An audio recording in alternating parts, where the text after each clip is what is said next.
بسم الله الرحمن الرحیم. دوستانو نن خبرې کوو د لمپی سکین ډیزیز باندې. خبرې کوو مونږه د څارویو کې یو رقم ناروغي راوتی دا کوم چې ډېر خلک تشویش کړي دي او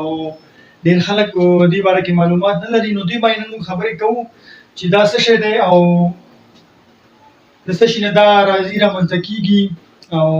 آیا دا انسانانو ته انتقالېږي یا نه انتقالېږي. نو په دې باره کې انشاءالله نن موږ معلومات اخلو.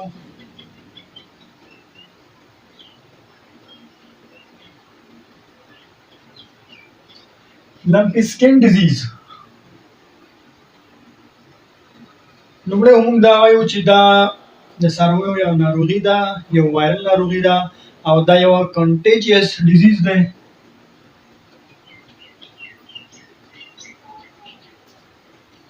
کنټیجیس مین د یو لیوینګ سپیسیس څخه ناروغي انتقالېدل بل لیوینګ سپیسیس ته. نو دې ته موږ وایو کنټیجیس. او کنټیجیس چې دی دوستانو دا موږ سره په درې قسمه دی چې یو دی موږ سره دوستانو انډیمیک، دویم موږ سره دی اپیډیمیک او دریم موږ سره دی پینډیمیک. انډیمیک موږ هغه ناروغیو ته وایو کوم چې په یو خاص علاقه کې پیدا شي، په یو ملک کې یو خاص علاقه کې پیدا شي او د هغې علاقې څخه انتقال نشي بل ښار ته یا بل سټي ته، نو هغې ته موږ انډیمیک وایو. او اپیډیمیک موږ هغه ناروغیو ته وایو کوم چې په یو ملک کې د یو خاص علاقې څخه بلې ښار ته انتقال شي، بلې علاقې ته انتقال شي، هغې ته موږ وایو اپیډیمیک. او پینډیمیک د دوستانو موږ هغه ناروغیو ته وایو کوم چې د یو ملک څخه ډېر زیات سپریډ شي او بل ملک ته انتقال شي، نو هغې ته موږ پینډیمیک وایو. رقصبانو دوستانو دا موږ دا ناروغي چې دا لمپسکین دا موږ په پینډیمیک ګروپ کې اچوو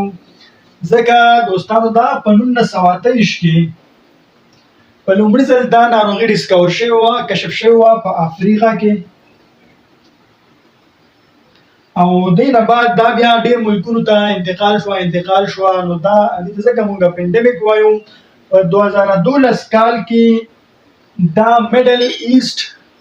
کنټریز ته دا انتقال شوه، لکه کوم چې موږ سره دي دا امارات چې کوم موږ سره دي سعودي ممالک. په 2012 کال کې هلته ښه ورانۍ وکړو او په 2019 کال کې بیا دا ایشیا ته راورسېدله او ډېر ورانۍ وکړو په 2019 کال کې. او تر دې دمه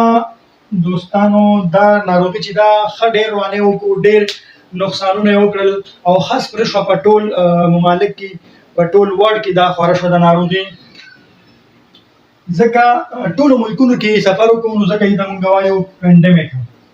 د یو ملک څخه بل ملک ته لاړ او بیا بل ملک ته، لکه د کرونا وایرس په شان دا هم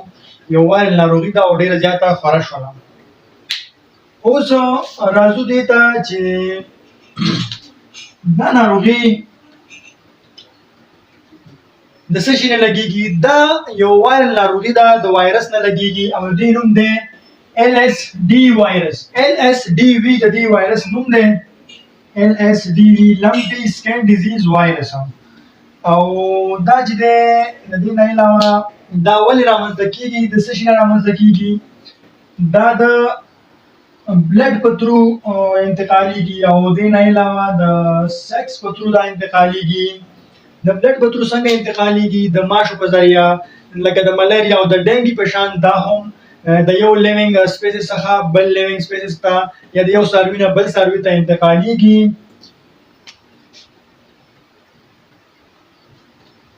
اوس زیاتره به تاسو فکر کړی چې دا ځینې خلک داسې کوي چې کوم د دې نه چې کوم زخم جوړ شي دې څاروي باندې، همدغه د دې څاروي چې کوم کس دې حفاظت کوي هغه څه کوي، همدغه زخم باندې لاس وخي. دا چې کله دا زخم ورته اینځي نو داسې لاس وهلو سره هغه د زخم نه اخوا نور سکین ته هم انتقالېږي. تاسو به کتلي اکثره ډاکټران چې دا تداوي کوي نو هغوی بیا د ډیټولو یا د کمبل شي انټي سیپټیک سپری کوي د ساحه باندې. سپری په دې ښه وي چې هماغه ساحه کې دا سپری پاتې شي نو که چېرته په لاس دا ځای ته وینځي دا زخم نو هغه د دې ټول سکین ته دا انتقالېږي او ښه دا خورېږي نو بیا هغه ناروغي ډېر زیات خطر کې وي هغه څاروي نو ښه طریقه دا ده چې د ډیټولو سپری وشي نو هغه بیا نه سپریډ کېږي ډېره زیاته بل دویم د دې علاج دا دی چې د دې اکثره ډاکټران وایي چې ویټرنري چې کوم ډاکټران دي ویټرنران دي هغوی دا وایي چې د دې واکسین هم شته دی نو هغوی بیا واکسین باید د دې وشي کېدای شي واکسین وي نو واکسین به یې وشي او دې نه علاوه د دې ښه پراپر علاج دی 15 ورځې دا اکثره خلک دا ټوټکې موټکې کوي چې د پلاني غر نه بوټی راوش کوه ورته شربت یې کوه ویس کا ټیک دا تجربه هم دوی کړې وي خو پراپر علاج د دې شته دی ډاکټران باید د دې دغه وکړي ډاکټر ته باید دا سروي وښودل شي ډاکټر بیا د دې خپل علاجونه دي پراپر علاج دی 15 ورځې ما خپل طریقې سره دا علاج ورته کوي او ځینې څاروي کېدای شي چې بچ شي دغه نه بل یو زیاتره خلکو موږ نه پوښتنې کولې کامنټ کې چې دا د څه شي نه آیا دا به انسانانو ته لګېږي که نه دغه چې کومه لمپي سکین ډیزیز ده خو موږ وایو چې اټس ناټ ځکه چې د 1928 څخه دې خوا ته نن تاریخه پورې داسې کوم کیس نه دی راغلی د سرچ په مطابق داسې کوم کیس نه دی ثبت شوی داسې کوم ثبوت نشته چې آیا دا به انسان ته لګېدلی وي نو موږ وایو چې اټس ناټ زونوټیک دا زونوټیک ډیزیز نه دی یعنی دا انسانانو ته نشي لګېدلی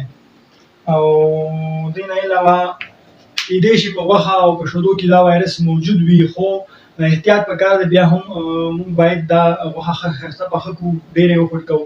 که شوده وي نو شوده هم باید ښه وایشو نو هغې کې بیا د هغې ډي ان اے او آر ان اے بیا مړ کېږي وایرس کېدای شي که پکې وي خو هغه بیا د تقریبا اووه درجه سنټیګریډ ته چې کله موږ دا ایشېدل ورسوو نو هغه وایرس له منځه ځي خورېدلو سره وایرس مړ کېږي او موږ خو چې بیا کله شوده ایښو نو سلو ته یې رسوو که نه نو دا تشویش هم د ځانه ورک کوي چې آیا دا به د پیو او د غوښې نه انتقالېږي یا مثال دا لګېږي دا انسان ته نو هغه انشاءالله کوم مشکل نشته نن دا نه کوم داسې کشف نه